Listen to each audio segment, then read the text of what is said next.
Bienvenue, chercheur d'espérance, toi qui sondes les mystères de la vie et de l'au-delà, dans le silence de ton âme, là où les ombres de la mort murmurent et où le cœur aspire à l'infini, une promesse résonne.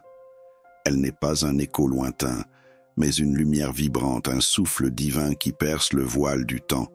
C'est la résurrection, la victoire du Christ sur la mort, la semence d'éternité plantée dans chaque cœur. Toi, voyageur, as-tu déjà entendu cet appel dans les silences de tes nuits? Installe-toi, abonne-toi à cette chaîne pour plonger plus loin dans les mystères divins. Et prépare-toi, ce voyage t'emmène au cœur de la promesse du Christ, où la mort n'est qu'un sommeil et le réveil une gloire éternelle. La mort. Elle plane sur nos vies comme une ombre froide. Elle nous effraie, nous interroge, nous défie. Pourtant, dans la foi chrétienne, elle n'est pas la fin. Elle est un passage, un sommeil. Je suis la résurrection et la vie, proclame Jésus. Celui qui croit en moi vivra, même s'il meurt. Jean 11, 25.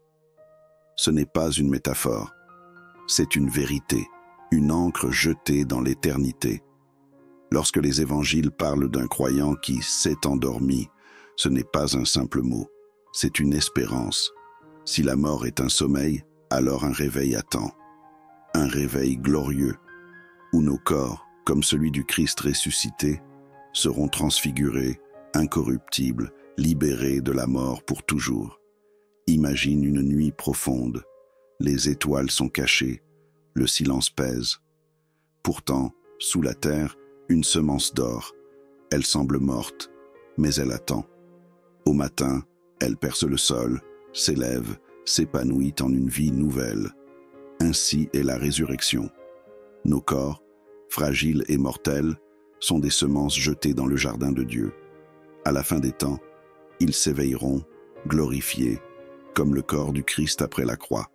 Nous serons transformés, promet saint Paul, car il faut que ce corps corruptible revête l'incorruptibilité et que ce corps mortel revête l'immortalité. 1 Corinthiens 15, 52 à 53. Ose y croire, voyageur, cette promesse est pour toi. Marie, Mère de Dieu, a contemplé ce mystère. Elle, qui a vu son Fils crucifié, brisé par la mort, a aussi vu sa résurrection. Son cœur, transpercé par l'épée du chagrin, Luc 2, 35, a été illuminé par la lumière du ressuscité. Elle n'a pas douté, elle a cru. Son fiat, son oui à Dieu, était une confiance absolue en la victoire de la vie sur la mort. Marie nous enseigne que la résurrection n'est pas un espoir vague, mais une réalité vivante. Toi, chercheur, peux-tu entendre son murmure? Dans tes deuils, tes peurs, sa voix t'invite à regarder vers l'aube. Les saints, eux aussi, portent ce témoignage. Prends François d'Assise, ce troubadour de la croix, qui chantait la mort comme une sœur menant à la vie éternelle. Il ne la craignait pas, car il voyait en elle la porte de la résurrection.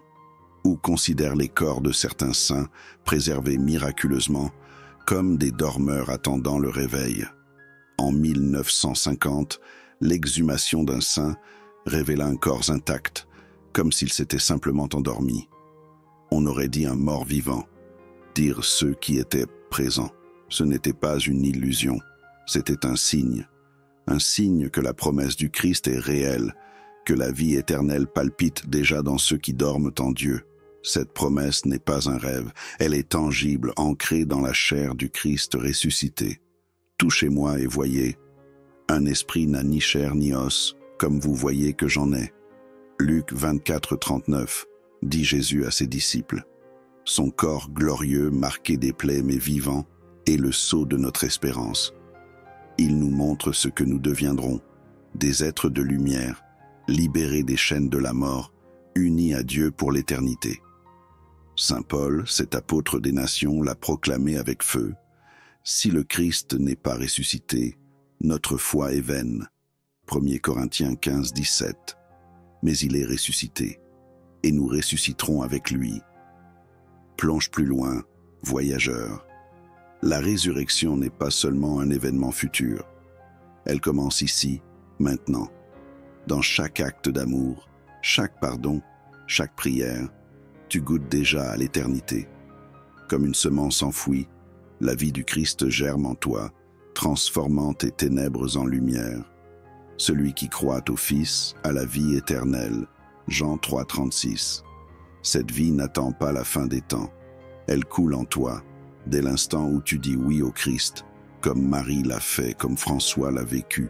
Chaque pas de foi est un pas vers le réveil glorieux, mais la mort murmure ses mensonges. Elle te dit que tout s'arrête, que l'espoir est vain, que l'amour s'éteint. Écoute, la résurrection est plus forte. Elle est la lumière qui perce la nuit, le berger qui ramène ses brebis. Le Seigneur est mon berger, je ne manque de rien.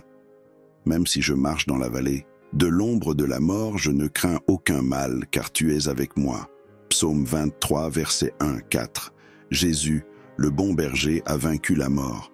Il t'appelle à marcher avec lui, à traverser l'ombre avec l'assurance d'un réveil certain. Imagine encore. Tu es dans une crypte, entourée de ténèbres. Les murs résonnent de tes peurs, de tes pertes. Mais au centre, une flamme brûle, douce, inextinguible. C'est le Christ ressuscité. Il ne te promet pas l'absence de la mort, mais sa victoire. Il te tend la main, t'invitant à te lever, comme il a relevé Lazare. Viens dehors. Jean 11:43. Ce cri n'est pas seulement pour Lazare, il est pour toi. Chaque fois que tu choisis la foi, l'amour, l'espérance, tu sors de la tombe, tu goûtes à la résurrection. François d'Assise a entendu cet appel. Dans sa pauvreté, il a embrassé la vie éternelle, voyant dans chaque créature un reflet de la gloire à venir. Marie, dans son silence, a porté cette espérance, devenant la première témoin de la résurrection. Saint Paul, transformé par la lumière du ressuscité, a couru la course de la foi, proclamant « La mort a été engloutie dans la victoire » 1 Corinthiens 15:54. Leur vie, comme celle des saints au corps intact, est un signe. Un signe que la résurrection n'est pas une fable, mais une réalité qui palpite dans l'Église, dans les Écritures, dans ton cœur. Cette promesse est pour toi, voyageur. Elle est dans le pain rompu à la messe, dans le silence d'une prière, dans l'amour partagé avec ceux qui t'entourent. La résurrection n'est pas un événement lointain, elle est une présence, une lumière qui éclaire tes pas. Voici, je me tiens à la porte et je frappe, dit le Christ, Apocalypse 3:20. Ouvre la porte. Laisse sa lumière transformer tes peurs en espérance, tes ténèbres en gloire. Chaque instant où tu choisis de croire, tu participes à ce réveil éternel. Les ténèbres de la mort ne sont pas la fin. Elles sont un sommeil, un passage. Comme une semence attendant l'aube, ton corps, ton âme attendent le jour où ils s'éveilleront, glorifiés dans la lumière du Christ. Marie l'a cru, portant l'espérance au pied de la croix. François l'a chanté, dansant avec la mort comme une sœur. Paul l'a proclamé, voyant dans chaque épreuve une étape vers la gloire. Et toi, chercheur, que vois-tu dans l'ombre? Une fin ou une promesse? Alors, voyageur, dans les silences de ton cœur, où entends-tu l'appel de la résurrection? Dans quel moment, quel signe, quelle prière as-tu senti la lumière du Christ t'inviter au réveil éternel? Partage en commentaire ce moment où la lumière du Christ t'a invité au réveil éternel et que sa bénédiction t'accompagne.